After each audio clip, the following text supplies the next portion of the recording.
Jesucristo vino a servir y a dar su vida por la salvación de todos. Oh, aleluya. Oh, aleluya. Oh,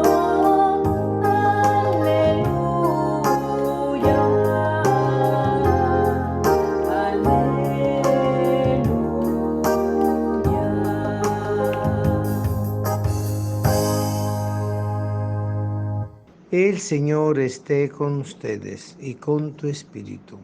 Lectura del Santo Evangelio según San Marco. Gloria a ti, Señor.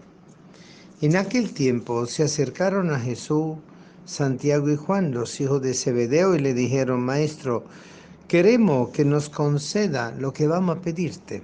Él le dijo: ¿qué es lo que desean? Le respondieron: concede que nos sentemos uno a tu derecha y otro a tu izquierda cuando esté en tu gloria. Jesús le replicó: no saben lo que piden. ¿Podrán pasar la prueba que yo voy a pasar y recibir el bautismo con que seré bautizado?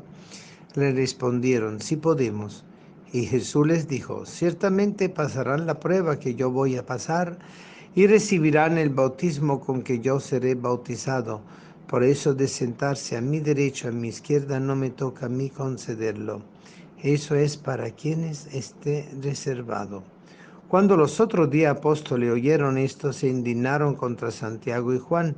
Jesús reunió entonces a los 12 y les dijo: ya saben que los jefes de las naciones los gobiernan como si fueran sus dueños y los poderosos los oprimen, pero no debe ser así entre ustedes.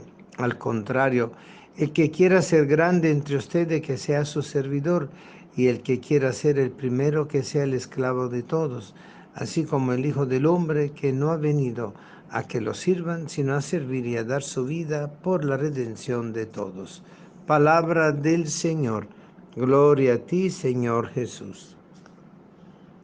Bueno, queridos hermanos, hoy tenemos un bellísimo evangelio que, acompañado por la primera lectura del libro del profeta Isaías 53, del siervo doliente, ¿verdad?, que asume sobre sí todos los sufrimientos para poder dar a luz lo que es la justificación de todo. Y el Salmo 32, que nos presenta la bondad del Señor, repitiendo: muéstrate bondadoso con nosotros, Señor, a pesar de lo que acontezca en nuestro corazón y a pesar de nuestro pecado. Y la carta de los Hebreos, que también nos habla de acercarnos al trono de la gracia, de la misericordia, porque en Cristo, que se ha compadecido de nuestro sufrimiento, nosotros hallamos la respuesta de todo nuestro sufrimiento y podemos ir desarrollando esa verdadera confianza en el Señor. Este Evangelio de Marco viene como a cerrar el círculo sobre un mensaje muy profundo que hoy el Señor nos quiere regalar a través de este Evangelio de San Marco.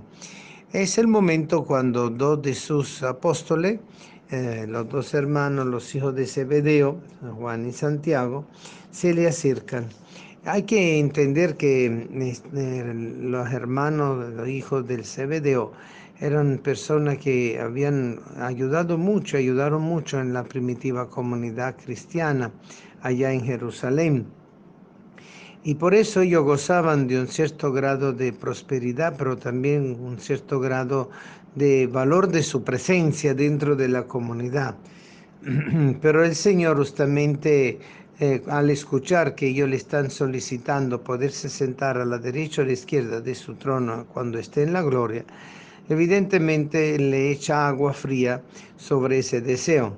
No vamos a decir que era un deseo impuro, porque puede ser que era un deseo de servir al Señor, pero podía tener un poco esa actitud de querer ser protagonistas, porque al estar a la derecha del rey y a la izquierda del rey significa ser la persona más influyente del reino. Evidentemente, eso no lo concede por meritocracia a nadie Cristo, solo el Padre sabe quién va a estar ubicado allí, en el sentido que solo el Padre sabe quién de los que siguen a Cristo pueden llegar a tener esa gloria participativa, que no es una gloria de poder, sino una gloria de amor, de participación en el amor, de exultación en la gloria de Dios en los cielos. Esto tiene un valor no de poder, sino un significado de participación. Por eso Jesús le dice, pero ustedes pueden participar de mi bautismo, pueden participar del destino final que yo voy a tener. Ellos le dicen, sí, bueno, ustedes pueden pasar por esa prueba, pero el hecho final de la gloria solo dependerá del Padre, porque solo el Padre sabrá quién ha glorificado al Hijo, porque al glorificar al Hijo lo han glorificado a Él. Y eso solo al final de los tiempos. Mientras nosotros tenemos que entonces hacer lo que Jesús invita a todos los demás apóstoles, que claro, se levantaron y dijeron, bueno, ¿y qué es esto? Ahora ellos quieren estar montados en nosotros, ¿qué? Que lo hemos dejado todo también. Y ahí se generó seguramente una serie de diferencias, de discusiones, pero Jesús, desde ese sentido profundo de aquel que está dando la vida por todos nosotros, el que nos está rescatando a todos nosotros, tiene que aprovechar de esas circunstancias de competitividad, de protagonismo entre sus discípulos, justamente para aclarar el negocio. Esto no es un negocio para agarrar poder, sino para servir, porque no he venido sino a servir, porque lo que quiere estar montado tiene que ser el último, y el que es último es el que será glorificado por Dios. Y hacerse último no es fácil. Hacerse último significa dar lo mejor de sí mismo sin esperar nada en cambio. Ningún halago, ninguna retribución, sino solamente lo que el Señor hace mirando nuestro corazón y el profundo de nuestras intenciones. Veo que estas lecturas que han sido escogidas para el día de hoy es justamente un marco evangélico referencial de gran importancia. Para el día de hoy el Papa ha pedido, el Papa Francisco, que todos celebráramos el comienzo del sínodo sobre la sinodalidad. Sinodalidad que quiere justamente significar el estar junto, conduciendo junto y acompañando juntos, caminando junto con el Señor en lo que es la realización de la iglesia en el mundo. Esa visión que nos ha dado Jesús, pero que a lo largo de la historia ha venido ampliándose y profundizando cada vez más. Después del Concilio Vaticano II, la sinodalidad, es decir, el reunir los obispos por temáticas y por situaciones y por proyectos de la iglesia, es el método ahora de trabajo. No vamos a estar reuniendo el concilio con 4.000, 5.000 personas, sino un conjunto de representantes de la iglesia elegidos de cada región de la iglesia en el mundo, justamente para debatir y discutir, pero apoyados sobre lo que son los contactos y las encuestas y todo el trabajo previo que cada obispo realiza en su propia conferencia episcopal, en su propia región, en sus propias iglesias particulares. Y en esos contactos, en esa consulta, surge desde la base de la iglesia esa sinodalidad. Lo que hizo el Señor, reunió a los 12, incluyendo los dos que querían los dos puestos mejores, y justamente el Señor, con este mismo espíritu evangélico, con esta apertura de la sinodalidad, el lanzamiento de la sinodalidad, quiere justamente fustigar cualquier pensamiento de aprovechamiento, de protagonismo personal dentro de la iglesia, para que todos aprendamos a trabajar en comunión y participación y corresponsabilidad. Laicos, sacerdotes, religiosos, catequistas, misioneros, todo tipo de persona que ya está al servicio de Dios en la iglesia.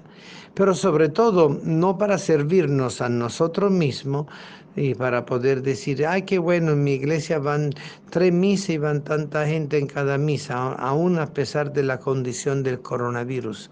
No, es porque estamos llamados para aquellos que no van a misa. Estamos llamados por aquellos que se están alejando o se han alejado, o los que nunca han entrado. y allí donde está la misión de la iglesia, el sentido de la iglesia en salida, el sentido de esta sinodalidad que va entonces de acorde con la renovación de la vida parroquial entendida como una parroquia en misión, una parroquia en salida.